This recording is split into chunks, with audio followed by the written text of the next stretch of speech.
Welcome to the supply or demand section. I'm going to teach you guys the basics of demand. The first thing I want to address is that all these free videos on supply and demand on YouTube, majority of them, 90% of them are teaching it wrong. They're marking out support and resistance, and they're labeling it, remarketing it as supply and demand to sell you a course, to make you unprofitable. There's a reason why they didn't show their track record, why they're not funded, and why they literally can't trade. I'm not trying to bash on anyone. I'm just trying to explain that these guys are giving out the wrong information, and I'm here since you've paid me. You paid to enter this course. You paid to learn from me. I'm going to teach you the truth and how these actually work, because I've done this myself, and I literally spent hours, hundreds of hours, thousands of hours on the markets to really understand how it works. And I've got pretty big connections with all these top traders. I know what they're doing. All right, these are the 4 out of 5,000 people who actually receive payout from funded prop firms. I'm gonna jump right into it. Sorry, that 1 minute introduction was a bit too long. I am speeding this up because I want to get you funded and trading profitable fast as. I want to show you over here. The misconception is that we have price going up and down, right? They mark this as resistance and this as support. And then they remarket all these courses and mentors, they remarket this as demand and supply, because price is going up here, it's giving supply, going down here, giving demand. That's just support and resistance. Alright, it's not supply and demand. If price mitigates once, then the demand zone is over. You need to create a new demand zone. If supply gets mitigated once, you need to create a new supply zone. Alright, there's no way that price can just keep bouncing off of supply and demand. That's not how supply and demand works. You knowing that, it does get a bit confusing, because when you first started trading, the first thing you probably learned was support and resistance or wedges, but right now I'm just going to show you guys what supply and demand is. Well, I want to show you what demand is. So in order to find demand, it will be the only bearish candle inside of all the bullish candles. You must understand structure. If structure is bullish, then we only mark out demand zones. If structure is bearish, then we only mark out supply zones, which I will talk about in the next video. So in this case, we're only going to be talking about demand. We have breaker structures to the upside. We know that price is headed up. We know that price is bullish. So we only mark out demand zones. And demand zones, we only mark it out. It will only be the bearish candle. So the demand zone only occurs when there's a bearish candle within all of these bullish moves. So you see how price is headed up? We only mark up the lowest, the down move, which is the bear candle, the bearish candle. So this is the last bearish movement. Therefore, we mark the whole bearish range as demand. So we mark this whole range as demand because that was the only bearish move before all the up move. It does get a bit confusing. I'm trying really hard to baby this down, make it in baby words. And I know you're going to go back, be like, huh? What? But just keep watching this video to the end, and then it does get easier. And if it doesn't, just rewatch the video, and I promise I'm getting somewhere.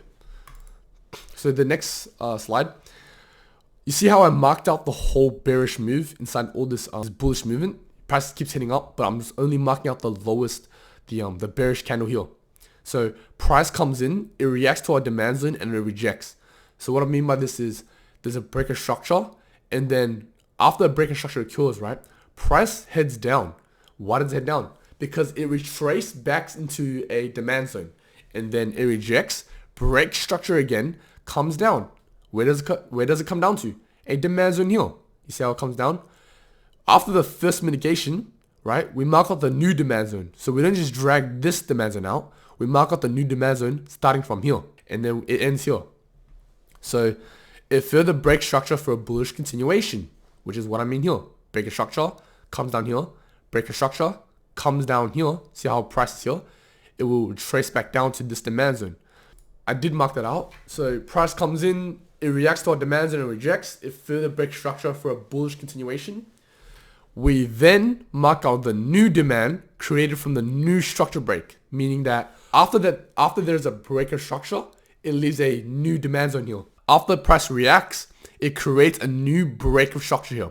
And after this breaker structure, it creates a new demand zone. So price breaks structure and gives us a new demand zone. In order for a breaker structure to be valid, which I don't know if you guys have properly learned it, because I really do want you to mark these out and then send it in Discord, ask for feedback, ask for help.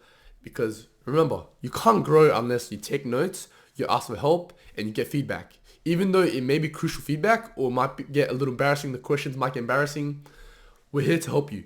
If you can get all that embarrassment out and learn, you're going to grow. But if you just stay quiet and have an ego, be like, oh, I already know this, I don't need help, you're not going to grow. You're going to be stuck. You're not going to get far.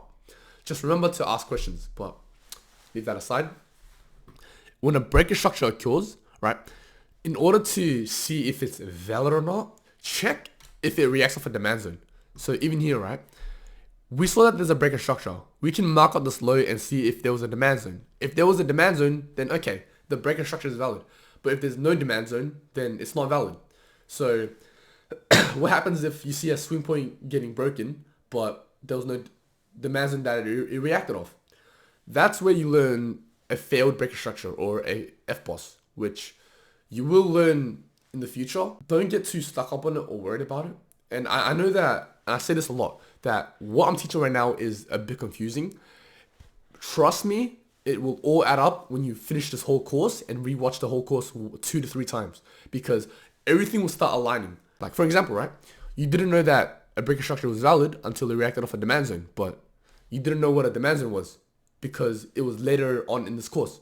So that's what I mean. You need to finish this whole course and then rewatch it. That's when things get easier. When I started, I had to keep rewatching things because I thought I was just slow. But I thought I was really slow. I was like, why am I not getting this? Why am I not understanding this? I've been through what you've been through. I've rewatched a lot of. I paid $2,000-$3,000 in courses because I couldn't really understand what's happening. And I've made this. I'm not trying to market you anything because you already bought this course. So I'm going to be real with you. Just keep rewatching these videos because there was so much useless information I had to learn, and it just wasted so much of my time. And in this course, I really want to speed things up and get you ahead.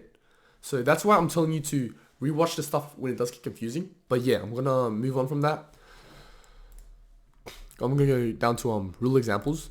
For a real example, right, we have a breaker structure to the upside, breaker structure to the upside, and breaker structure to the upside. And then after we got our structure, right, remember, breaker structures are only valid if it reacts off a demand zone. Drill that in your head, okay? If there's a breaker structure, it's only valid if it reacts off a demand zone. This breaker structure, it created a demand zone here. What happened? Price then broke structure, reacted off this demand zone, giving us a new demand zone. So I wouldn't mark out this whole candle here, but we can refine it to the body. And again, you will learn this in the future on why I do this. I call it a valid S&D. You will learn this in the future. So don't stress out too much on it. Just keep marking out these black candles.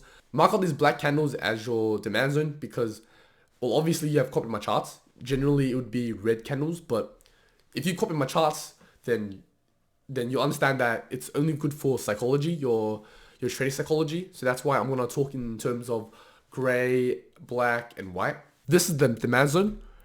Price break structure gave us the demand zone. Price then break structure again gave us a new demand zone. You see how I mark it out here? I can refine it to just the wick or the body because of, you'll learn in the future. But yeah, just keep marking all these black candles or gray candles as your demand zone and keep practicing it. Make sure that there's a breaker structure. If there's no breaker structure, then the demand zone is not valid, okay? Over here, we have change character. You learn that in the future. Breaker structure. I could have marked out this demand zone too, or this unmitigated wick. You learn that in the future. Okay, I'll stop saying you learn in the future because by now you should understand that you learn it in the future. Okay. Breaker structure, demand zone, this black candle. So you see what I'm doing here? I'm not marking out this stuff here. Alright, this demand zone or this demand zone. I'm cheating in the market. I'm going back in the charts and seeing what demand zone's happening. What is price reacting off? And I'm literally just cheating, taking screenshots, and then building my understanding, my knowledge of demand zones. So I'm going back in the market. What am I seeing? I saw a breaker structure. I saw a demand zone that gave us a nice reaction, a new breaker structure, and then a demand zone here, this black candle here, right? What happens? Price came in, reacted off it, and then gave us a new breaker structure. And then what did it do? It gave us a new demand zone, which is the black candle here. Price came down to it. You see how there's a breaker structure here? Came down to our demand zone and then reacted off. Flew. Came down to a demand zone. Keep treating the markets and see if it's giving you demand zones. Make sure that price is bullish to mark out demand, okay? So these were not the best examples because you haven't learned the other confluences. This is the basic demand demonstration. So practice this immediately on your charts until you understand and master demand. Make sure you spend the whole day or even week just marking out breaker structures and demand zones. Don't worry about supply, blah, blah, blah, blah, blah, imbalance, FEG. Make sure you master this first because remember, it takes a normal trader 2 to 3 years, even 5 years before they become profitable. So do not rush the process. Get a book, literally draw it out, right? Draw out the charts and then make sure you fully understand it. If you don't understand it, you have a little confusion, even if it's stupid, ask the team, ask the Discord. I trained them and now they can train you. I taught them, I called them every day when I had free time, when I was still profitable but wasn't at my highest point, making the most money. They will literally help you, okay? I can't stress this enough. Ask for help, get critical feedback. That's something I wish I had, okay? But that's why I'm giving it to you. And that's what this whole education mentorship is all about. But yeah, I'll see you in the next video.